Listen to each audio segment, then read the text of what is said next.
The great temples and monuments of ancient Egypt continue to fascinate and amaze people in the modern day.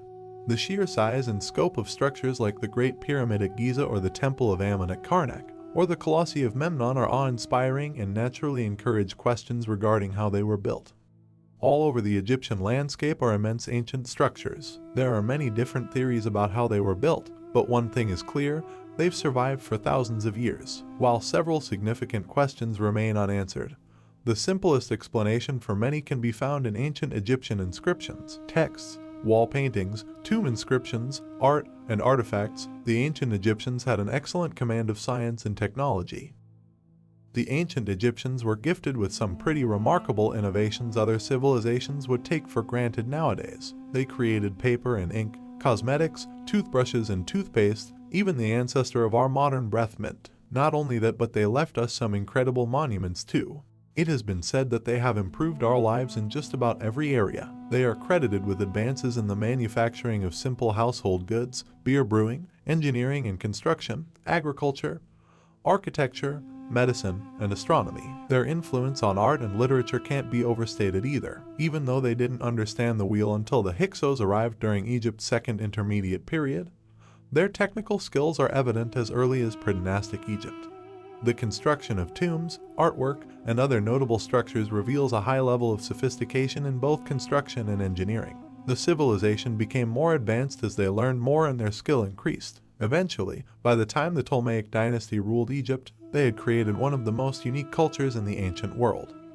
In today's video, we will look at some of these fantastic triumphs in engineering, architecture, and medicine that the ancient Egyptians created. Egyptians are noted to be a conservative society with different ways of accomplishing tasks. They have a conservative heritage, which can be seen in their construction of pyramids and other monuments. The creation of an obelisk, for example, seems to have always involved the same procedure performed precisely. The quarrying and transport of obelisks are well documented and show strict adherence to a standard procedure. In Djoser's Step Pyramid, Imhotep was successful in applying his ideas about how pyramids should be built, and Sneferu violated those rules when it came to medium. Sneferu veering away from Imhotep's plan caused this project to fail, and the structure was coined the collapsed pyramid. Sneferu returned to Imhotep's original engineering plans for his next projects and was able to create his bent pyramid and red pyramid at Dashur, advancing the art of pyramid building, which is epitomized in the Great Pyramid at Giza. The technological skill required to build the Great Pyramid still mystifies scholars in the present day. Egyptologists Bob Breyer and Hoyt Hobbs comment on this. Because of their immense size,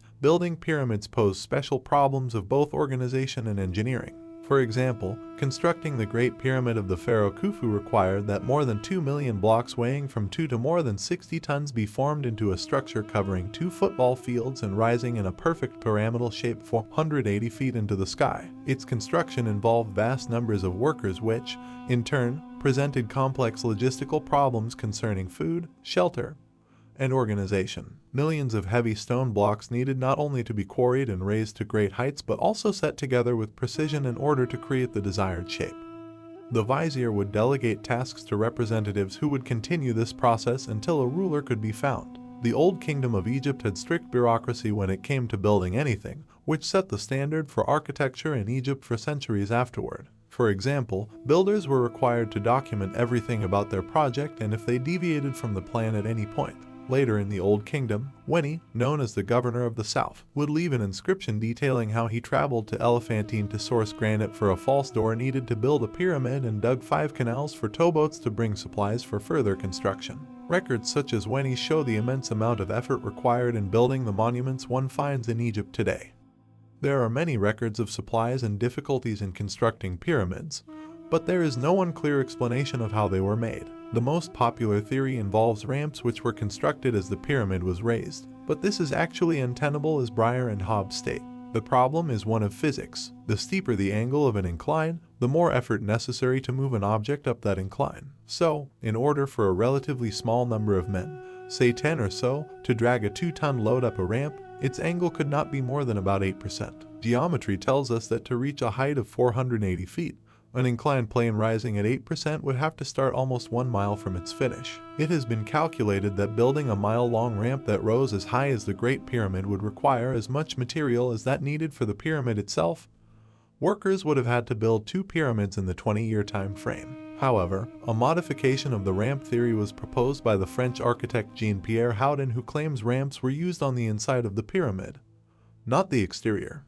Initial construction may have used portable ramps outside to help raise quarried stones up to the level of the entrance. The spears would then have been moved inside and carried up ramps into their final positions. Houdin claims this would account for the shafts one finds inside the pyramid. This theory, however, does not account for the weight of the stones or the number of workers on the ramp required to move them up an angle inside the pyramid.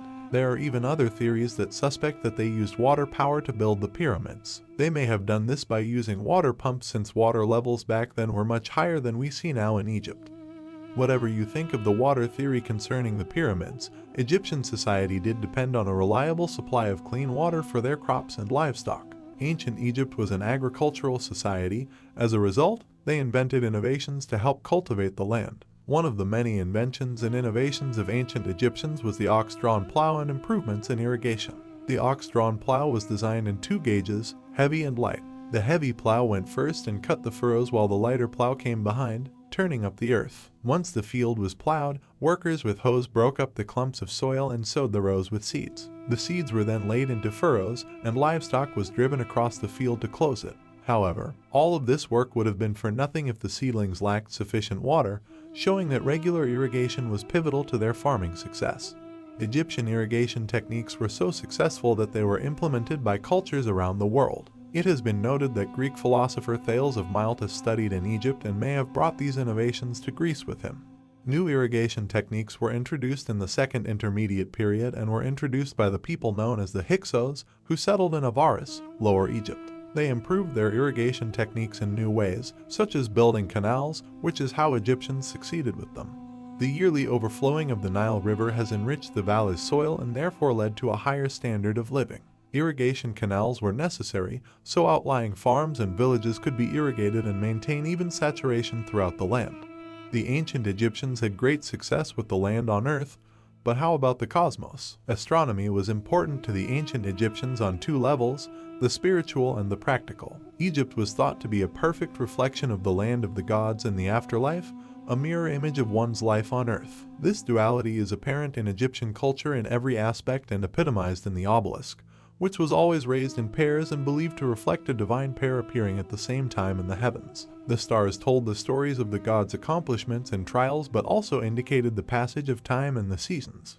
On a more practical level, the stars could tell one when to harvest crops or when to make important decisions like building or starting a business. They were even able to tell you if it was about to rain near your location. Astronomical observations led to astrological interpretations, which may have been adopted from Mesopotamian sources via trade. Strictly astronomical observations of the night sky, however, were interpreted in a pragmatic way and recorded in mathematical calculations that measure weeks, months, and years. The calendar was invented by the ancient Sumerians, but it is more than just a concept. It is one of the most important ways people organize their lives daily.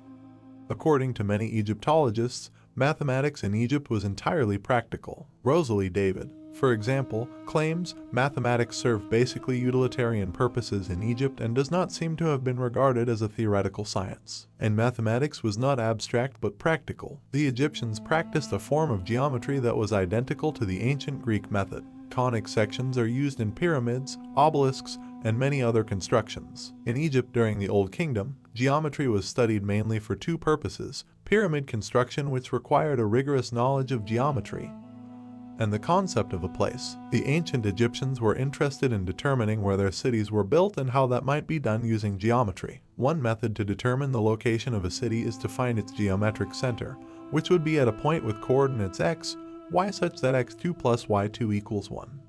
Along with the Egyptians' strong grasp of mathematics, they were also able to pioneer the fields of medicine and dentistry. Their medicine was so advanced at the time they believed it to be magic. One of the most recognized bodies of work in medicine is called the Ebers Papyrus, containing 110 pages of treatments for different illnesses such as gastrointestinal distress, depression, heart disease, and cancer. There are also 2 more medical works created by the ancient Egyptians, the Edwin Smith and London Medical Papyrus. Of course, these were named after the individual or institutions who discovered them, but they went over surgical techniques aimed at triage. Also, these texts combined what they considered magical spells and practical medical expertise that ranged from ailments of the eye to miscarriages. They even had a love potion or spell recipe that utilized aphrodisiacs and pheromone perfumes.